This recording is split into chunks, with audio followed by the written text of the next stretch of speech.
नमस्कार मंडळी, कशा आहात सर्वजण? मजेत ना? मजेतच असायला हवं. त्याआधी तुम्ही माझ्या चॅनलवरती नवीन असाल तर माझ्या चॅनलला सबस्क्राईब करा आणि तुमचं स्वागत आहे माझ्या यूट्यूब चॅनलमध्ये मी अँड माय किचन.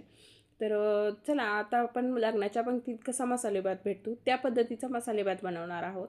त्यासाठी लागणारं साहित्य हे हे साहित्य सर्व लागणार आहे आपल्याला आणि शेंगदाणे स्लाइस करून घेतलेला कांदाही लागणार आहे. आता मसाले भात बनवायला खूप सोपा आहे आणि सर्व व्हेजिटेबल्स मी एक एक वाटीच्या प्रमाणात घेतलेले आहेत. तुम्हाला जे आवडतील व्हेजिटेबल्स ते तुम्ही घ्या. त्यासाठी काहीच रिस्ट्रिक्शन्स नाही आहे. तुम्हाला जे व्हेजिटेबल्स आवडतात ते व्हेजिटेबल्स तुम्ही या मसाले भातामध्ये ॲड करू शकता. आता आता मसाले भात कसा बनवायचा ते मी तुम्हाला सांगते. एक कुकर घ्या, त्याच्यामध्ये 2 चमचे तेल किंवा 2 चमचे तूप ॲड करा. त्याच्यामध्ये जिऱ्याची छान फोडणी द्या आणि जिऱ्याची छान खमंग फोडणी बसली की त्याच्यामध्ये घरातले काही बेसिक खडे मसाले ॲड करा. छान खडे मसाले ॲड केल्यानंतर त्याच्यामध्ये 1 चमचा आलं लसणाची पेस्ट ॲड करा. स्लाइस करून घेतलेला कांदा ह्याच्यामध्ये ॲड करा. कांदा छान परतून घ्यानंतर त्याच्यामध्ये मीठ ॲड करा. मिठाबरोबर छान कांदा लवकर शिजतो. मीठ ॲड केल्यानंतर मिठाबरोबर छान कांदा परतून घ्या. नंतर त्याच्यामध्ये ॲड करा शेंगदाणे. छान शेंगदाणे ॲड करून घ्या. शेंगदाण्याचं प्रमाण तुम्ही तुमच्या आवडीनुसार कमी जास्त करू शकता. तर मला पर्सनली शेंगदाणे मसाले भातात खूप जास्त आवडतात, त्यामुळे मी मसाले भातात शेंगदाण्याचं प्रमाण जास्त ठेवलेलं आहे.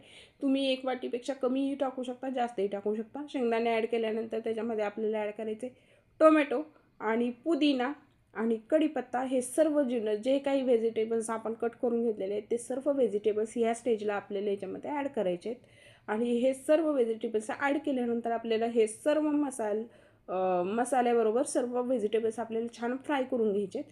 पाहू शकता मी ह्याच्यामध्ये कोणकोणते व्हेजिटेबल्स ॲड केले ते मी सांगते. तर मी ह्याच्यामध्ये बटाटा ॲड केलेले आहे, फ्लॉवर ॲड केलेले आहे, टोमॅटो ॲड केलेले आहे, वांगे ॲड केलेले आहेत, हिरवे मटार ॲड केलेले आहेत.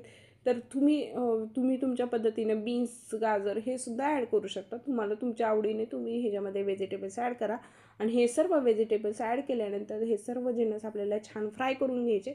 नंतर मी फ्रेश मटार ह्याच्यामध्ये ॲड केलेले आहेत. तर तुम्ही फ्रोझन मटार ॲड केले तरी चालतात, पण फ्रोझन मटार सर्वात लास्टला ॲड करा. मी ह्याच्यामध्ये फ्रेश मटार ॲड केलेले आहेत. फ्रेश मटार शिजण्यासाठी थोडा टाईम लागतो, त्यामुळे मी ह्या स्टेजलाच ॲड केलेले आहेत. नंतर ह्याच्यामध्ये घरातले बेसिक मसाले ॲड करायचे. आता लग्नाच्या पंक्तीतला भात आहे म्हटल्यानंतर त्याच्यामध्ये गोडा मसाला तर डेफिनेटली आला. तर 1 चमचा गोडा मसाला, अर्धा चमचा हळद आणि 2 चमचे धनेपूड ॲड करायचे. हे सर्व जिन्नस ॲड केल्यानंतर छान मिक्स करून घ्यायचं.